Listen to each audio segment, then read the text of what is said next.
ও মা, তুড়ি মাছ এনেছি। আমিও তো চিংড়ি মাছ এনেছি, তাহলে আমি তুড়ি মাছের ফ্রাই আর চিংড়ি মাছের ভর্তা বানাও, ব্যাপক লাগবে।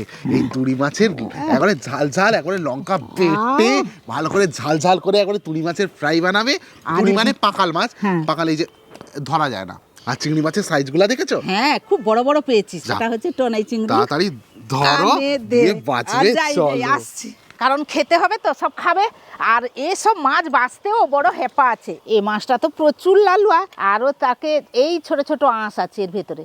এই ছাই দিয়ে ছুললে এগুলা দেখতে পাবেন ছোট ছোট আছে, চোখে কিন্তু দেখা যাচ্ছে না। ছাইতে গোটা তার শরীরটা ঢেকে দিলাম, এই যে মাথাটা আর ল্যাজটা ধরে গাটা দেখুন তার পরিষ্কার হয়ে গেছে, একবারে একটুও আঁশ নেই। খুব ক্ষুদ্র আঁশ, ছোট ছোট ছোট ছোট, খালি চোখে দেখা যাবে না। এই যে মাছটা নিয়ে তার ঠোঁটটা আমি বাদ দিয়ে দিলাম, মাথাটা এটা খাওয়া হয় না। তারপরে মাছটাকে আমি কিরকম কাটবো, এই যে ছোট ছোট করে এইরকম করে মাছগুলো কেটে নেবো। তুড়ি মাছগুলো ছোট ছোট পিস করে, এই যে দেখুন এইরকম কাটলে খেতে ভালো লাগে। পাঁকাল মাছটা তো পুকুরে থাকে, পাঁকের ভেতরে থাকে। আর সহসা যেদিনে পুকুর মারা হয়, হয়তো মেশিন টেশিন বসে জল বসিয়ে মাছ ধরা হচ্ছে, বড় বড় মাছ অন্যান্য মাছ সেদিনে পড়ে। পাঁকাল মাছটা কিন্তু সেদিন ধরতে পারে না, সে তো পাঁকালের ভেতরে থাকে, পাঁকের ভেতরে থাকে। সে কি করা হয়, বিকালের তো মাছ টাছ ধরা শেষ, তারপর সেই বিকালবেলা নুনটা মেরে দিল। সেই রকম পুকুর দেখে নুনটা মারা হয়। তারপরের দিন সকালবেলা বা রাত্রেও অনেকে যে দেখতে যায়, সব তুড়ি মাছগুলো ভেসে উঠে দিয়ে তুড়ি মাছ ধরা হয়। তারপরের দিন ভোর সব চলে যাবে তুড়ি মাছ ধরতে, পাঁক থেকে তখন উঠে পড়ে। তুড়ি মাছ কাটা শেষ, এবারে চিংড়ি মাছগুলোও বেছে নিই। এটা যেহেতু মাঝারি টনেই চিংড়ি মাছ তো, সেই জন্য বেশি কিছু কাটবো না। এই পাগুলো একটু কেটে নিচ্ছি, আর মাথাটাকেও একটু এরকম করে কেটে নিচ্ছি, এই যে দেখুন। আর এই যেহেতু একটু মাঝারি, একটু মাঝখানের পেটের দিকের একটুও খোলসটাকে আমি ছাড়িয়ে নিচ্ছি। আর ছোট যদি টনাই চিংড়ি আনেন, তাহলে কোনো কাটার কোনো প্রয়োজন নাই, খালি মাথাটা কেটে দিবেন আর ল্যাজটা কেটে দিবেন। এটা যেহেতু ভর্তা হবে, কোনো অসুবিধা হবে না। আর একটু মাঝারি থাকলে খালি মাঝখানের একটু তার খোলসটা ছাড়িয়ে দিবেন, মানে পেটের ধারটা। এটা একটু বড় আছে, সবার থেকে বড় আছে। এটাকে আমি কি করব, এটা পুরোটা ছাড়াবো। পাটাকে আগে কেটে নিই, পাগুলো কেটে নিয়ে তার মাথাটাকেও এমনি কেটে নিলাম, এই যে দেখুন কেটে নিচ্ছি। আর খোলসটাকেও মাঝখান থাকতে আমি ছাড়িয়ে নিচ্ছি। এটা সবার থেকে বড় টনেই চিংড়িটা। আর লেজটাকেও আমি কেটে নিচ্ছি। এটা সবার বড় বলে এই মাছটাকে আমি এইরকমভাবেই কাটলাম। এবারে ছোট টনেই চিংড়ি কীরকম ছাড়াবো, তার পাগুলো কেটে দিচ্ছি, এই যে দেখুন। পাগুলোকে হাতের দ্বারাই হয়ে যাবে, আর বঁটি লাগবে না। আর মাথার শুংটাকে এইরকম করে কেটে নিলাম, এই যে। আর লেজটাকে এই যে কেটে নিলাম। এটার আর খোলস ছাড়াতে হবে না। সবজিরও ভর্তা করছেন, আলুর খোসা, ঝিঙার খোসা, সেগুলোও তো খোসা। সেই রকম এটাও খোসা থাকলে কোনো অসুবিধা হবে না। ভর্তা আর একটু বড় চিংড়ি হলে একটু তার মাঝখানে খোসাটা একটু ছাড়িয়ে দিই। চিংড়ি মাছগুলোও কাটা শেষ। এবারে দুটো মাছকে ধুয়ে রান্নার কাজে যাই। এই যে পাঁকাল মাছটা দেখছেন, এটা তো লালুয়া, ভালো করে নুন দিয়ে চটকে ভালো করে ধুতে হবে, দিলে গিয়ে পরিষ্কার হবে। সে যাই হোক, এখানে মাছ দুটো থাকলো। এদিকে গ্যাসটাও বসানো আছে, কড়াইটা বসিয়ে দিই, মাছগুলো ভাজতে হবে। কড়াইটা বসিয়ে দিলাম, আঁচটা জ্বালিয়ে দিলাম। কড়াই গরম হয়ে গেছে, সর্ষের তেল দিয়ে দিলাম। তেলটা গরম হোক, ততক্ষণে আমি মাছে নুন হলুদগুলো মাখিয়ে নিই। নুন, হলুদ, অল্প করে একটু সর্ষের তেল দিয়ে দিলাম। ভালো করে তুড়ি মাছটাকে একটু মাখিয়ে নেব। তুড়ি মাছটা ভালোভাবে মাখানো হয়ে গেছে।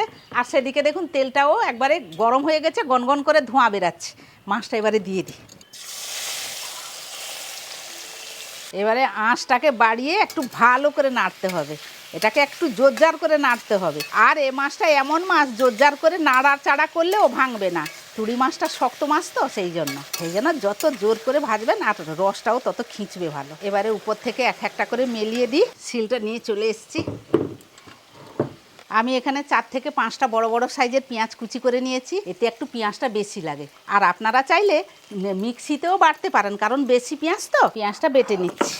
মাছটা এক পিঠ যে দিয়েছিলাম হয়ে গেছে মনে হয়, আর এক পিঠ উল্টিয়ে দিই।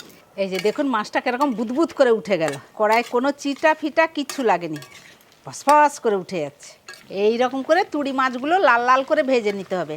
আরও একটু লাল লাল করে কড়া ভাজা হোক, আর বাদবাকি মশলাগুলো করে নিই। পেঁয়াজটা বেটে নিই। পেঁয়াজ বাটাটা হয়ে গেছে।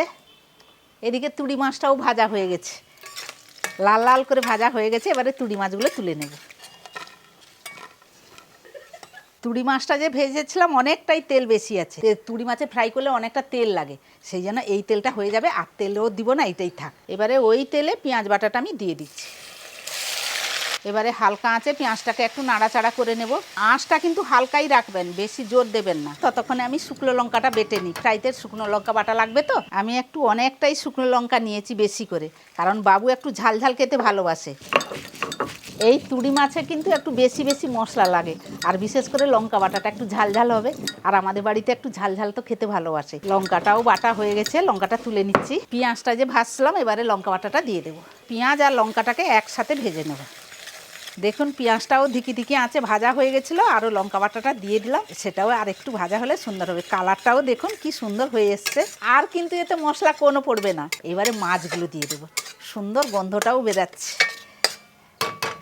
এবারে মাছগুলো দিয়ে দিচ্ছি। এবারে মাছ আর মশলাগুলোকে নিয়ে একসঙ্গে কষাবো। এটা কিন্তু বেশিক্ষণ কষানো আর হবে না, শুধু খালি মাছটা মশলার সঙ্গে একটু যাতে মিশে যায় ততক্ষণ অবধি একটু ভেজে নিব।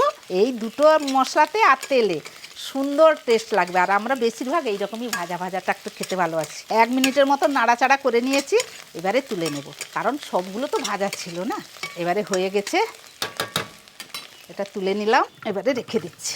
এবারে করব চিংড়ি মাছের ভর্তা। তার জন্য কড়াইটা আবার ধুয়ে নিয়ে চলে এসেছি, কড়াইটাও বসিয়ে দিলাম। চিংড়ি মাছটাকে নুন হলুদ মাখাতে হবে, সেটা মাখিয়ে নিই। চিংড়ি মাছটা রাখলাম, নুন দিয়ে দিলাম, হলুদ গুঁড়ো, আঁচটা জ্বালিয়ে দিলাম। কড়াই গরম হয়ে গেছে, সর্ষের তেল দিয়ে দিলাম। এবারে চিংড়ি মাছটা দিয়ে দিলাম। এবারে চিংড়ি মাছটাকেও ভালো করে একটু নাড়াচাড়া করে নেব। আপনারা তো সবাই জানেন চিংড়ি মাছ বেশি ভাজতে নেই, 4 মিনিট ভেজে নেব। আর এটা বিশেষ করে মাঝারি ধরনের চিংড়ি, তো বেশিক্ষণ সময় যাবে না। চিংড়ি মাছগুলো 4 মিনিটের মতো ভেজে নিয়েছি। এই যে দেখুন রসটাও মরে গেছে, এবারে ভাজা ভাজা হয়ে গেছে, আমি তুলে নিচ্ছি। আঁচটা বন্ধ করলাম, এবারে চিংড়ি মাছটাকে ঢেলে দিচ্ছি। এবারে চিংড়ি মাছের ভর্তার জন্য আমি শিলটাও ভালো করে ধুয়ে নিয়ে চলে এসেছি। প্রথমে পেঁয়াজ দিয়ে দেব, আর বেশি করে কাঁচা লঙ্কা নিয়েছি। আপনারা যেরকম ঝাল খাবেন সেরকম করবেন, আমাদের একটু লঙ্কা তো বেশি খায়, এই জন্য একটু বেশি করে লঙ্কা দিই। এবারে একসঙ্গে লঙ্কা পেঁয়াজটা একটু দরবাটা করি। ভর্তা টর্তা একটু ঝাল না হলে ভাল লাগে না, আমাদের তো একদম ভালো লাগে না, একটু ঝাল ঝাল হবে, বিশেষ করে কাঁচা লঙ্কার গন্ধ একটা।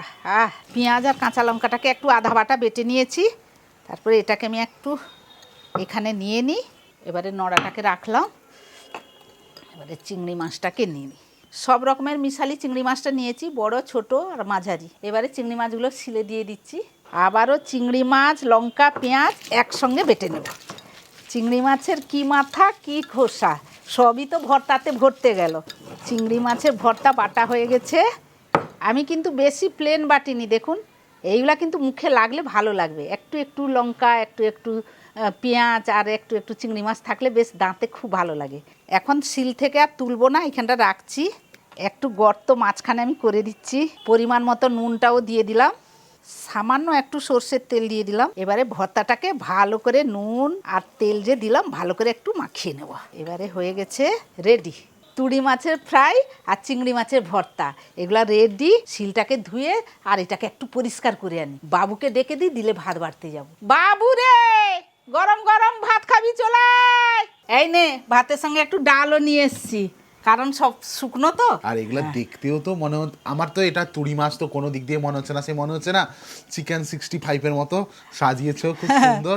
আর ভর্তাটাও দেখতে লোভ লাগছে। গরম গরম ভাত, ডাল, আর তার সাথে যদি এই দুটো থাকে, তুমি দিয়ে দাও। আগে এইটা নে, এটা দিয়ে খা, রংটা যা হয়েছে না। এবারে ভর্তা নে, একটু গোল করে দাও। হ্যাঁ হ্যাঁ, গোল করে দিচ্ছি নে, এই নে। বাহ, ভাত ডাল, এখানে চিংড়ি মাছের ভর্তা আর তুড়ি মাছের ফ্রাই, অসাধারণ। এবার ডালটা ভাতে ঢাললাম, ভাতটা ভাঙলাম, তার সাথে শুকনো লঙ্কাটা যদি একটু দলে দেওয়া হয়, ডালের সঙ্গে শুকনো লঙ্কা তো আরো ভালো লাগে। এরকম দলে দিয়ে ঝাল ঝালা মাছের একটুখানি নিয়ে আর একটুখানি ভর্তা নিয়ে এরকম করে স্বর্গ স্বর্গ। যত মাছ মাংস, খাসির মাংস, যত ভালো মন্দ জিনিস এক সাইডে, আর এই তুড়ি মাছের ফ্রাই আর ভর্তা, আর তার সাথে ডাল ভাত অন্য লেভেল, অন্য সাইডে। সব সুখ একদিকে, এই সুখ আলাদা, অসাধারণ। একেবারে ঝালে মাখা সবকিছু। ভর্তাটাও যেমন ঝাল ঝাল হয়েছে, ফ্রাইটাও তেমন। ও ডেডলি কম্বিনেশন। বাবার, দাদার, ভাইয়ের আমার সবার। আর এগুলো না অল্প অল্প খেতে মন লাগে না, যেন মনে হয় একটু বেশি বেশি করে খাই সবাই। আর যখন থেকে ভাজাভুজি হচ্ছে আমরা তো ততক্ষণ থেকে আছি, তো ভাই আর আমি এক একটা করে ছাড়তে থাকছি ততক্ষণ থেকে, যতক্ষণ না কমপ্লিট না হচ্ছে।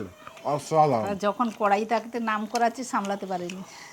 তোমাকে একটু তোমায়ও একটু তুরি মাছ দিয়ে একটুখানি ভর্তা নিয়ে ভালো করে মাখিয়ে নাও করো। ভাজাটা সুন্দর। আর নিজে যতটা লঙ্কা খেতে পারবেন ততটুকু লঙ্কা দিন। মাছটা এতটাই ভালো, আপনাদের কাছাকাছি যদি কিনতে পাওয়া যায় অবশ্যই কিনে একবার খেয়ে দেখবেন। অপূর্ব খেতে, অপূর্ব স্বাদের কোনো ভাগ হবে না। আর চিংড়ি মাছের ছ্যাঁচা তো কি আর বলবো, ভর্তা। অমৃত। বেশি বেশি ঝাল, যে কাঁচা ভর্তা। লঙ্কা মুখে যখন পড়ছে না কথার অবকাশ রাখছে না, এত সুন্দর। পাকাল মাছ বলে এদিকে, তুড়ি মাছ বলে, আপনাদের সেদিকে কি নাম বলে আমরা জানি না। খাওয়ার পরে বুঝবেন এর থেকে ভালো খাবার আর নেই। একটা তরকারি হলেই ভাত খাওয়া হয়ে যাবে। সবাই এক্ষুনি খেতে বসবো। তো আজকের জন্য এইটুকু।